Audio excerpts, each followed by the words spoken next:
제목을 먼저 한번 같이 읽어볼까요? 시작. 배려하시는 긍휼의 하나님 감사. 지난 주일에 저는 스티브 코비의 90-10 법칙을 소개해 드렸습니다. 이 세계적인 사회학자가 여러 사람들을 실험하고 조사해 본 결과가 이것이었습니다. 어떤 사람이 행복해하느냐? 인생에 일어나는 일들로 그 행복이 결정되어지는 10%의 일들 때문에 사람이 행복해지는 것이 아니라 나머지 90%, 즉 일어난 일에 대해 어떻게 반응하느냐에 따라서 잘 반응하는, 감사로 반응하는 그들이 행복해지더라 하는 것을 소개해 드렸습니다. 세상 사람들도 똑같이 하는 그런 긍정적 사고나 감사가 아니라 오늘 우리 이 시간에는 우리가 그리스도인들이, 하나님의 사람들이 왜 감사할 수 있는지, 우리가 믿는 하나님이 어떤 하나님이시기 때문에 우리가 감사할 수 있는지를 긍휼의, 배려하시는 긍휼의 하나님이라는 제목으로 생각해 보기를 원합니다. 제가 자주 이 말씀을 드렸기 때문에 이제는 좀 익숙하실 것 같은데 새로 오신 분들은 좀 낯설지 모르겠어요. 제가 손가락 2개를 이렇게 하면 아이고 감사합니다. 긍휼. 3개를 하면 성육신. 4개를 하면 역지사지. 5개를 하면 뒷사람 생각. 저는 성경에서 이 긍휼이라는 단어를 제일 좋아합니다.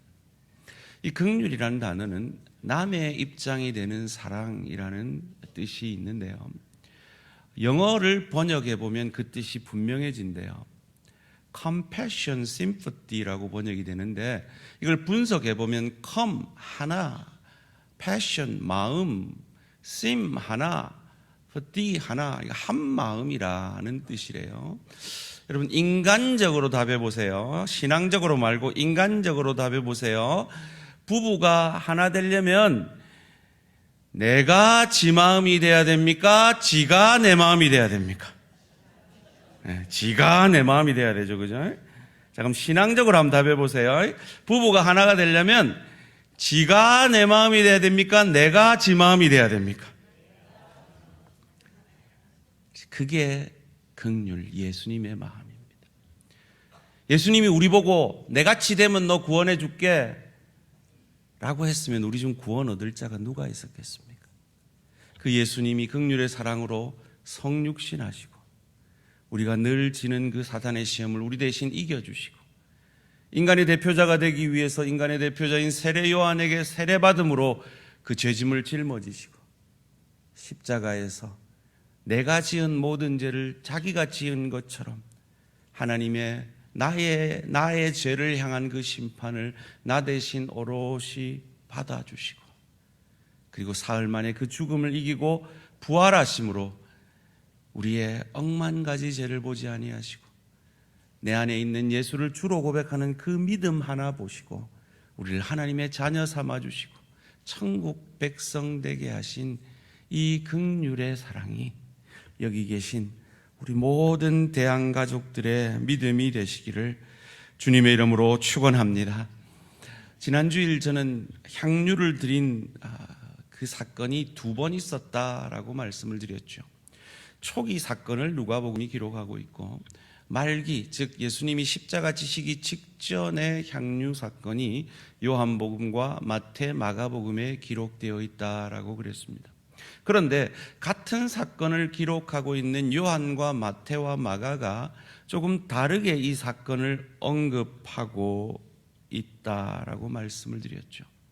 무엇이 다르고 그 다름을 통해서 우리는 어떤 은혜를 받을 수 있는지 오늘 생각해 보기를 원합니다. 첫째로 나사로의 사건과 마리아의 향유 사건에 대해서 마태, 마가복음이 요한복음과 다른 점은 마리아에 대한 이름을 마태와 마가는 전혀 언급하지 않고 있다라는 것입니다. 마태복음 26장 7절 말씀입니다. 한 여자가 매우 귀한 향유 한 옥합을 가지고 나와서 식사하시는 예수의 머리에 부으니. 왜 이 귀한 헌신을 한 여인의 이름을 마태는 기록하지 않고 있는 것일까요? 마가도 마찬가지입니다. 마가복음 14장 3절 말씀입니다. 예수께서 베다니 나병 환자 시몬의 집에서 식사하실 때에 한 여자가 매우 값진 향유 곧 순전한 나드 한 옥합을 가지고 와서 그 옥합을 깨뜨려 예수의 머리에 부으니. 지금 마가는 아주 구체적으로 언급하고 있어요. 그 향유의 종류까지, 그것이 나드라는 향유의 종류라고까지 언급을 하면서 왜 이 헌신을 한 여인의 이름은 구체적으로 언급을 하지 않는 것일까요? 그런데 왜 요한은 그 이름을 언급하고 있는 것일까요? 요한복음 12장 3절 말씀입니다. 마리아는 지극히 비싼 향유 곧 순전한 나드 한 근을 가져다가 예수의 발에 붓고 자기 머리털로 그의 발을 닦으니 향유 냄새가 집에 가득하더라. 제가 신학대학원을 다닐 때 이 복음서가 이렇게 다양하고 공통된 내용을 언급하고 있지만 어떻게 다른지에 대해서 배운 기억이 있습니다. 아마 여러분들은 그렇게 구체적으로 생각을 하지 못하셔서 오늘 제가 드리는 질문이 어쩌면 낯설지도 모르겠습니다. 그런데 신학자들은 이 질문에 대해서 아주 심각하게 고민하고 연구하고 자기들의 생각들을 말을 합니다. 그 중에서 제게도 마음에 울림이 있었고 우리 성도님들께도 공감이 된다면 마음에 울림이 있을 수 있는 그 이론을 하나 소개해 드리기를 원합니다. 왜 제가 이론이라고 얘기를 하는가 하면 사실 제가 드리는 질문의 해답은 없기 때문입니다. 그건 성령님만이 아실 문제죠. 성경의 원저자인 성령님만이 왜 마리아의 이름을 언급하지 않고 한 여자라고 마태와 마가에게는 기록하게 하셨는지는 사실 정답을 알 수 없는 질문이기 때문입니다. 그런데 신학자들은 그걸 알려고 합니다. 그래서 그 신학자들의 여러 이론 가운데 제가 찾아본 자료 중에서 제 마음에 울림이 있고 이것을 전하면 우리 성도님의 마음들에도 울림이 있을 수 있겠다 싶은 그 이론을 하나 소개해 드리기를 원합니다. 이 예수님이 이 마태 마가가 이 여인의 이름을 언급하지 않았던 그 이유를 추측할 수 있는 힌트가 오늘 우리가 읽은 본문입니다. 두 번째로, 이 마태 마가 복음이 요한복음과 다른 점은 종려주일에 예수님의 예루살렘 입성의 사건과 나사로가 살아나서 나사로 때문에 예수님의 그 복음이 더 힘을 얻는 그 사건과 마태와 마가는 요한처럼 전혀 연결시키지 않고 있다는 겁니다. 요한은 이 사건을 아주 긴밀하게 연결을 합니다. 우리가 오늘 읽은 본문 전에 1절에서 8절까지는 나사로의 누이 마리아가 예수의 발에 향유를 부은 사건을 얘기합니다. 그리고 오늘 본문 가운데 나사로가 살아나서 이 복음이 힘을 얻는 것을 얘기를 하고요. 그리고 예루살렘 입성을 바로 연결합니다. 즉 예수님의 죽으심과 부활이 나사로의 죽음과 부활을 예표하는 그 실체이며 그것을 깨달은 누이 마리아가 장례를 준비하는 향유를 바쳤다라는 이 사건을 요한은 쭉 연결을 하고 있습니다.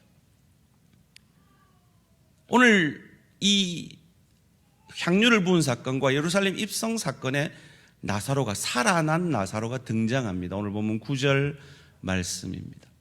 유대인의 큰 무리가 예수께서 여기 계신 줄을 알고 오니 이는 예수만 보기 위함이 아니요 죽은 자 가운데서 살리신 나사로도 보려 함이니라. 이 예수님이 엄청난 인기를 누리고 있는데 그 인기가 더해진 이유가 죽었다 살아난 나사로가 예수님 옆에 있는 거예요. 그러니까 그 나사로를 보러 수많은 사람들이 가뜩이나 예수님께 몰려오는데 더 몰려왔다는 거예요. 그런데 이 일로 어떤 일이 일어나느냐 10절 말씀입니다. 대제사장들이 나사로까지 죽이려고 모이하니. 제게 울림이 있었던 그 한 신학자의 해석은 바로 이 구절을 근거로 하고 있습니다. 나사로를 죽이려 한 대제사장의 음모 때문에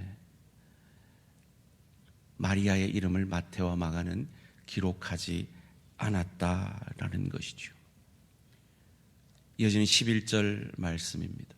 나사로 때문에 많은 유대인들이 가서 예수를 믿음이로라. 자, 보십시오. 요한은 지금 나사로의 죽음과 부활의 사건이 단순히 창조주로서 죽은 나사로를 살린 하나님의, 예수님의 능력을 보여내는 그 차원을 뛰어넘어서 바로 저 죽음과 부활이 예수님의 죽음과 부활이 될 것을 알고 그것을 미리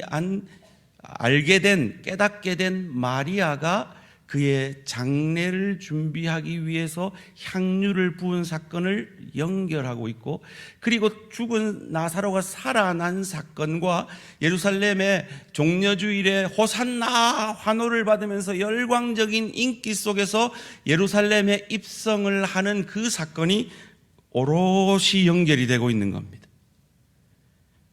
아는 눈빛을 해주셔야 넘어갈 텐데 방송실 한번 띄워주시고요.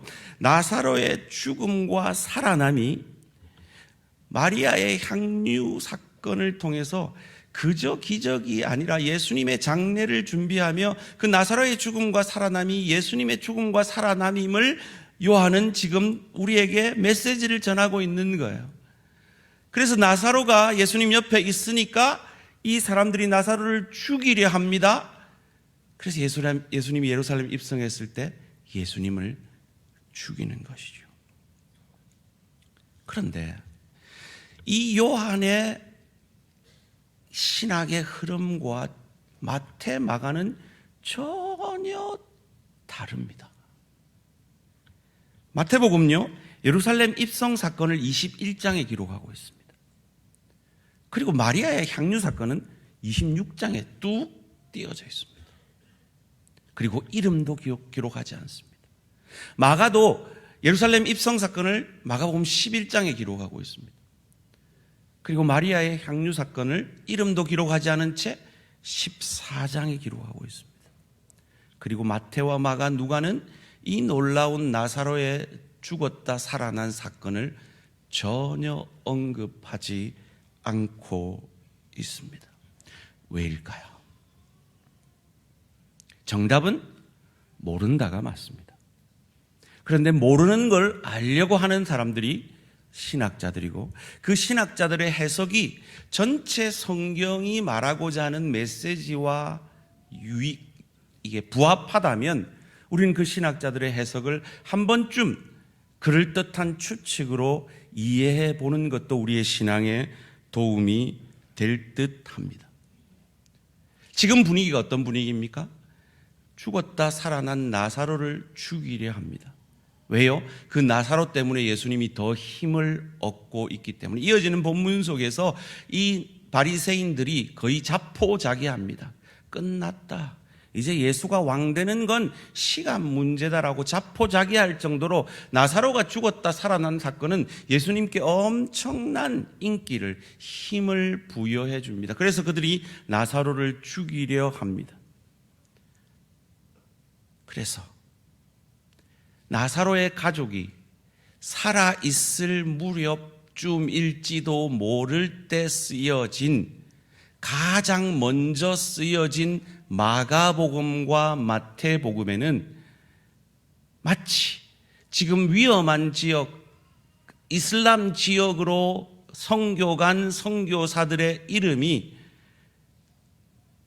가명으로 바뀌듯이, 그들의 선교 지역을 네팔이라고 하지 아니하고 N국이라고 하듯이, 이 마리아의 이름을 성령께서 마태와 마가에게 감동하실 때 그들의 이름을 감추어 주고 그들에게 일어난 놀라운 사건을 기록하지 않으므로 그들을 지켜주신 것이 아닌가 하는 추측입니다.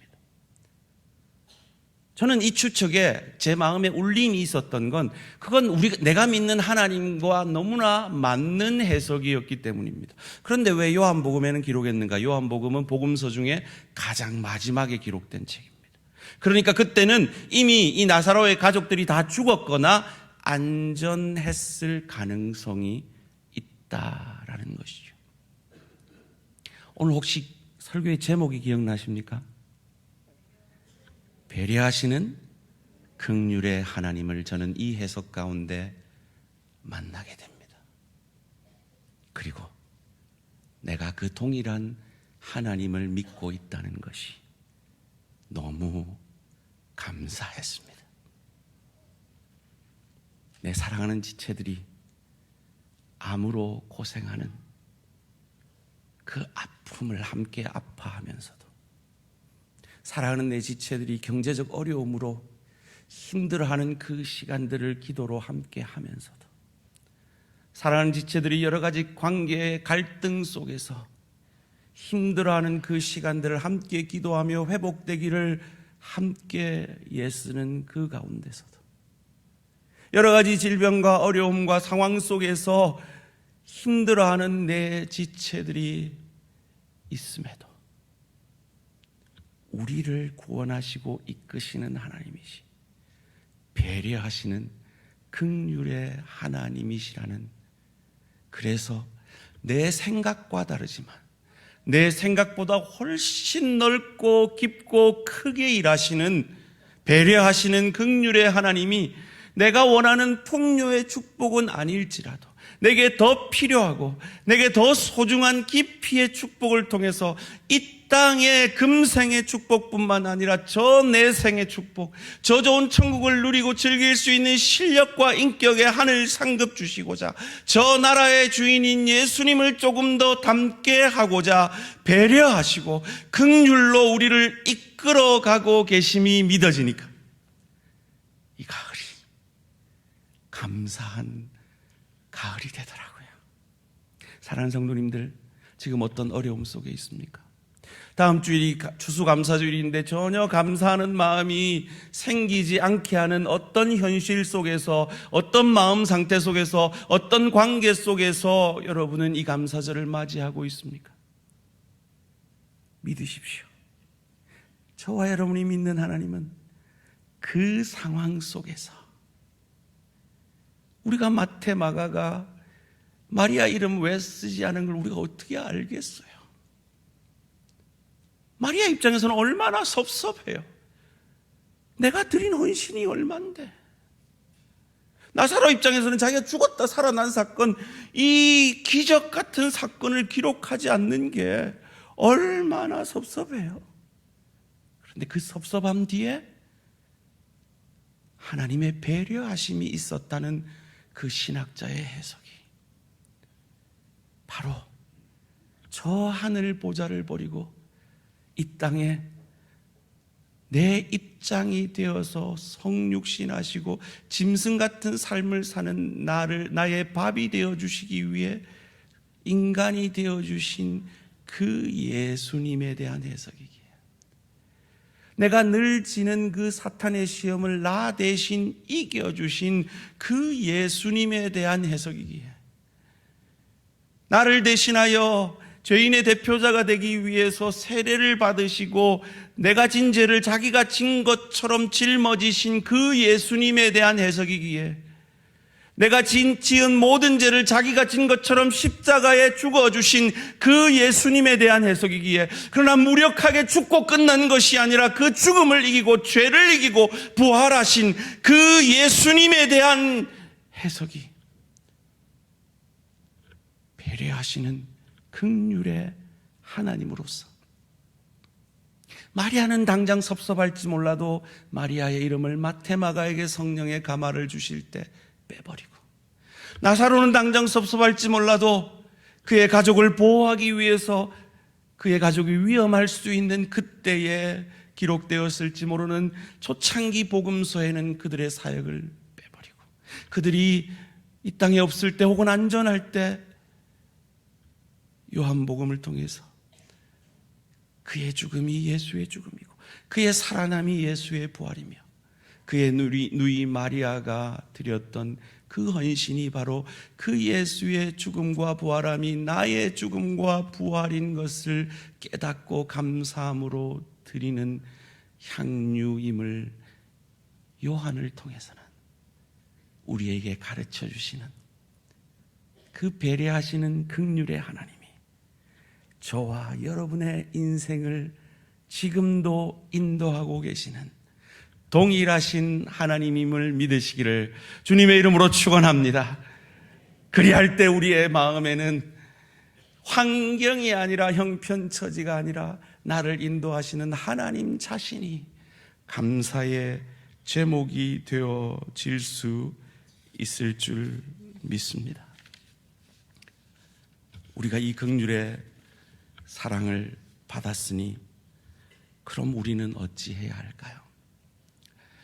지난 시간에 종려 주일에 예수님의 그 예루살렘 입성을 함께 했던 제자들이 꿈에도 자기의 스승이 십자가에 달려 죽을 것은 생각하지 못하고 왕이 되신 이후에 좌의정 우의정 될 것만 가지고 서로 다투고 있었음에도 불구하고 어찌 이 마리아라는 여인은 예수님이 곧 나를 위해 죽으시고 부활하실 것임을 알고 그 1년치 연봉을 넘는 그 향유를 바쳤을까라는 질문을 드렸습니다. 이 또한 우리는 성경이 설명하고 있지 않기에 정확히 알 수 없죠. 그런데 이 신학자들은 알 수 없는 걸 알고 싶어 하는 게 신학자들입니다. 그리고 그들의 이론 추측이 제 마음에도 울림이 있고 우리 성도님들의 삶에도 울림이 있을 수 있겠다 싶어서 또한 소개해 드리기를 원합니다. 그건 바로 하나님의 창조 원리 때문이라는 거죠. 여자들은 공감해주고 느끼고 남자들은 문제를 해결하는 본성을 타고났다라는 것입니다. 그것을 성경 곳곳에서 우리에게 가르쳐 주는데요. 먼저 요한복음 11장 14절에서 16절 말씀을 함께 읽겠습니다. 시작. 예수께서 밝히 이르시되 나사로가 죽었느니라. 내가 거기 있지 아니한 것을 너희를 위하여 기뻐하노니 이는 너희로 믿게 하려 함이라. 그러나 그에게로 가자 하시니 디두모라고도 하는 도마가 다른 제자들에게 말하되 우리도 주와 함께 죽으러 가자 하니라. 여러분 이게 이해가 되십니까? 이 남자들의 이 사고는 제가 읽어봐도 이해가 안 돼요. 나사로가 죽었다 그렇게 얘기하고 가자 했더니 우리도 죽으러 가자, 이해가 안 되는 말을 하고 있습니다. 어쨌든 문제 해결하러 가자는 거예요. 이게 남자의 본성입니다. 마태복음 26장 50절 51절에도 이렇게 말합니다. 예수께서 이르시되 친구여 가룟 유다죠 내가 무엇을 하려고 왔는지 행하라 하신대 이에 그들이 나와 예수께 손을 대어 잡는지라. 예수와 함께 있던 자 중에 하나가 베드로죠. 손을 펴 칼을 빼어 대제사장의 종을 쳐 그 귀를 떨어뜨리니. 이거 가지고 자기가 문제 해결할 수도 없음에도 어떻게든 자기가 할 수 있는 문제 해결을 해보려고 하는 것이 남자들의 본성이라는 거죠.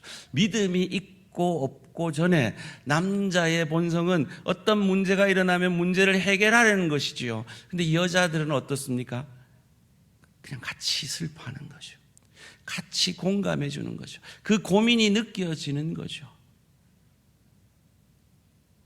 그것을 마태복음 26장 38절에서 40절이 잘 보여주는데요. 이에 말씀하시되 내 마음이 매우 고민하여 죽게 되었으니. 여러분 예수님이 지금 너무 고민이 되는 거예요. 그 얼굴에 안 나타났겠습니까? 죽게 될 정도로 고민이 되는 거예요. 그러면 아무리 남자들이라도 그 고민이 느껴질 거 아니에요. 너희는 여기 머물러 나와 함께 깨어있으라. 같이 좀 기도하자 그랬어요. 이 39절에 조금 나아가서 얼굴에 땅을 대시고 그 유명한 기도를 하십니다. 이르시되 내 아버지여 만일 할만하시거든 이 잔을 내게서 지나가게 하시옵소서. 그러나 나의 원대로 마옵시고 아버지의 원대로 하옵소서. 이렇게 기도할 때 제자들은 뭐하고 있었습니까? 제자들에게 오사 뭐하고 있죠? 그 자는 것을 보시고 자기가 문제 해결할 수 없는 거에 대해서는 남자들은 그냥 못하는 거예요. 뭘 못하는 거예요. 그냥 공감해 달라고 하는데 그걸 공감 못하고 뭐 문제를 해결해야 되는데 문제를 해결할 수가 있어요 말이죠. 죽게 되었다는데 그냥 자버리는 거죠. 만약에 나사로의 누이 마리아가 이 자리에 있었으면 같이 기도하지 않았겠어요? 같이 공감하지 않았겠습니까?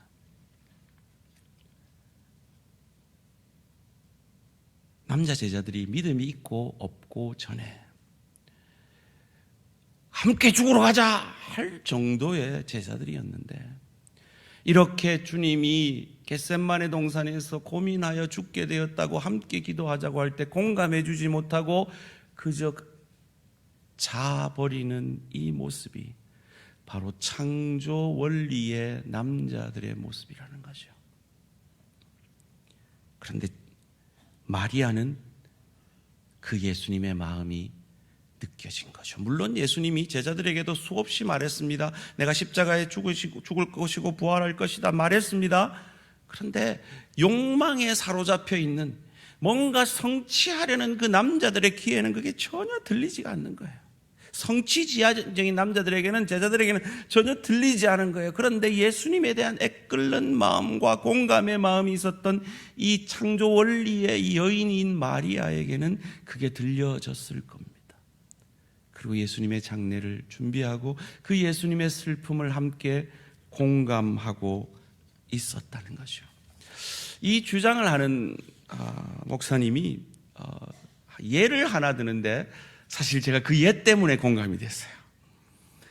이 서울대에서 아이들을 대상으로 실험을 했다고 합니다. 이 장난감 이 공구를 가지고요, 망치질을 엄마가 이렇게 하다가 갑자기 아야 하면서 망치에 손을 찢는 신용을 합니다.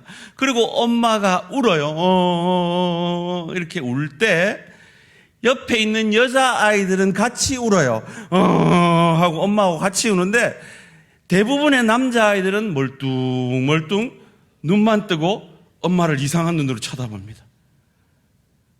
그 엄마가 우는데 자기가 해줄 수 있는 게, 해결할 수 있는 게 아무것도 없는 거죠. 어떤 애는 너무 당황을 해서 망치 들고 엄마가 치던 그걸 망치질을 한대요. 남자아이만요. 하나님이 남자와 여자를, 여자는 공감하게 창조하셨고 남자는 문제를 해결하게 하셨습니다. 자, 우리 남자 성도들만 저를 따라해 봅시다. 여러분의 부인이 뭐라 하고 문제가 생겼다는 걸 얘기하면 먼저 다른 말 하기 전에 이 말을 해야 됩니다. 저를 따라 합시다. 아, 그렇구나. 따라 하세요. 아, 그렇구나. 이게 매직 월드입니다. 저도 정말 안 돼요. 우리는 뭐라 그럽니까? 아이고, 그래, 좀 내 올 때까지 기다리지. 그러면 뭘 망치질 하려고 그렇게. 운전을 하려면 제대로 해야 되지. 좌회전할 때 깜빡이를 켜고 해야지. 우리는 먼저 이게 나오는 거예요. 문제를 어떻게 해결하고 어떻게 하면 다음에 그런 일이 안 생기느냐를 얘기하는데 여자들은 뭘 원하는 거예요? 아유, 안 힘들었나? 안 아팠나? 힘들었지? 공감을 해주기 원하는 거죠. 자, 이번에 여자 성도만 저를 따라 합니다. 문제 해결해줘서 고마워요. 남자들은 그게 본성이라 하나님이 남자들을 그렇게 쓰고 계시고 여자들은 동감해 주는 게 본성이라 같이 슬퍼해 주는 것이죠. 사랑하는 성도님들, 이 차이를 몰라서 혹 여러분은 여러분의 남편을, 아내를, 동료를, 지체들을 감사하지 못하고 있지는 않습니까? 사람은 다 다릅니다. 그 사람이 가진 장점과 약점이 다르고 그 사람이 가진 은사가 다 다릅니다. 그런데 긍휼의 하나님이신 우리 하나님은요, 그 다른 수많은 하나님의 사람들을 아름답게 사용하셨습니다. 아주 목표지향적이고 일중심적인 바울도, 주도형인 바울도 하나님이 귀하게 사용하셨습니다. 아주 재밌기를 원하고 호기심이 많은 그 사교형인 베드로도 하나님이 그 한심한 베드로도 들어 귀하게 사용하셨습니다. 아주 조심스러운 안정형인 아브라함도 아들을 죽이는 그 믿음으로까지 인도해 내신 분이 우리가 믿는 배려하시는 긍휼의 하나님이십니다. 아주 꼼꼼해서 철저한 신중형인 모세를 통해서 철저하게 성막을 지어내시고 철저하게 그 가나안 땅을 점령하는 일들을 모세를 통해 이루어내시는 분이 우리가 믿는 배려하시는 긍휼의 하나님이신 겁니다. 사랑하는 성도님들, 이렇게 사람은 성격도 다르지만요, 은사도 다 다릅니다. 약한 부분도 다 다릅니다. 사랑을 느끼는 방법도 다 다릅니다. 어떤 사람은요, 칭찬을 받으면 사랑을 느껴요. 제가 그렇습니다. 두 번째, 저는 육체적 접촉을 통해서 사랑을 느낍니다. 그런데 다른 사람들은 선물을 받을 때 사랑을 느낀대요.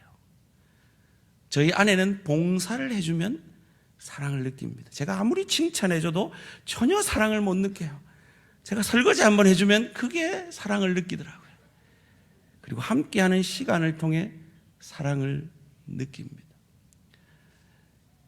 이렇게 사람은 다릅니다. 그런데 이 다름을 몰라서, 이 다름에 대해서 하나님처럼 배려하고 긍휼의 마음을 가지지 못해서 내 남편을, 내 아내를, 내 부모를, 내 자녀를, 내 동료를, 내 지체를 감사하지 못하고 이 감사의 계절 11월을 우리는 맞고 있지 않느냐 하는 겁니다.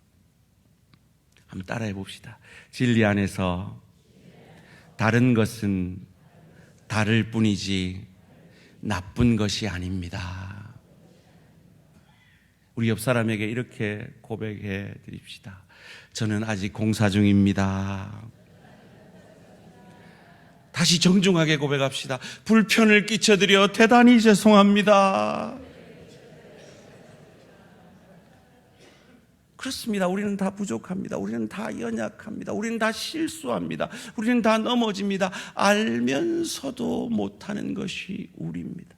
공감해야 되는지 알아요. 문제 해결해 주는 남편을 감사해야 되는지 알아요.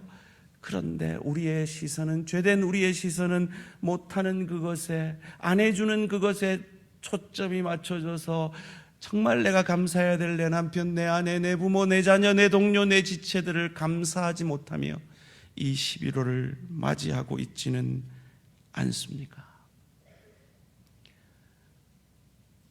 예수님이 그 한심한 제자들을 버리셨습니까?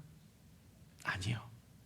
그 한심한 제자들을 부활하신 이후에 나사렛 그 호숫가에서 만났을 때, 네가 나를 사랑하느냐? 내 양을 먹이라, 내 양을 치라, 내 양을 먹이라.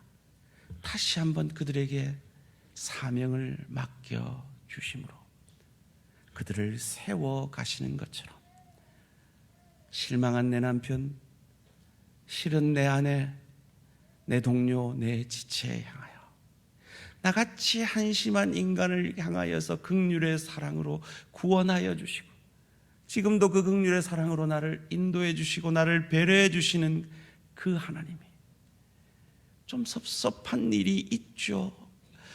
마태, 마가는 왜 내 이름 기록하지 않았어? 마리아가 섭섭해할 수 있고, 왜 이 놀라운 나사로의 사건을 기록하지 않았어? 라고 공간복음의 저자들에게 섭섭해할 수 있는 나사로가 이해할 수 없는 그 하나님, 그러나 그들을 보호하고자 하셨던 그 배려하시는 긍휼의 하나님이 저와 여러분이 믿는 하나님인 걸 아시고, 그 하나님의 배려 때문에 구원받은 것 믿으시고, 나를 통해 그 하나님의 배려와 긍휼이 가정으로 일터로 흘러나갈 수 있는 저와 우리 모든 성도님들 되시기를 주님의 이름으로 축원합니다. 다시 한번 여쭙겠습니다. 부부가 한 마음이 되려면 내가 지 마음이 돼야 됩니까? 지가 내 마음이 돼야 됩니까?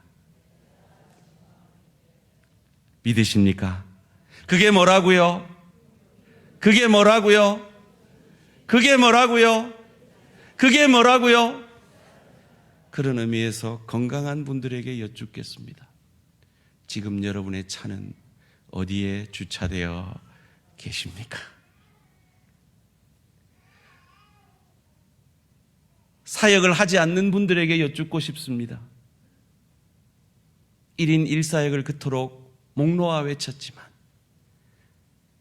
여러분이 일하지 않아서 수많은 지체들이 9개, 10개의 사역을 감당하고 있는 이 현실 속에서 여러분은 무엇하고 계십니까? 긍휼의 사랑을 받지 않으셨다면 계속 기다리십시오. 은혜 받으셔야 일하죠. 그런데 긍휼의 사랑을 받고도 그 긍휼의 사랑이 나로 인하여 흘러가지 않는다면 이 연말에 주님, 제가 1인 1사역은 하겠습니다. 1사역 하고 있는 분은 나는 2사역 하고 있으니까 하나 내려놓겠습니다 이러지 마시고 2사역 하겠습니다, 3사역 하겠습니다. 그 사역의 지경이 넓어지는 우리 모든 대한가족들 되시기를 주님의 이름으로 축원합니다. 우리 주기도문을 함께 외우겠습니다. 하늘에 계신 내 아버지. 다시요, 시작. 하늘에 계신 내 아버지. 다시요, 시작. 하늘에 계신 우리 아버지. 우리 아버지입니다. 믿으시고 긍휼히 가정으로, 일터로, 주의 교회로 흘러가게 되는 배려하시는 긍휼의 하나님이 내 아버지신 것을 증명해내시는 저와 우리 모든 성도님들 되시기를 주님의 이름으로 축원합니다.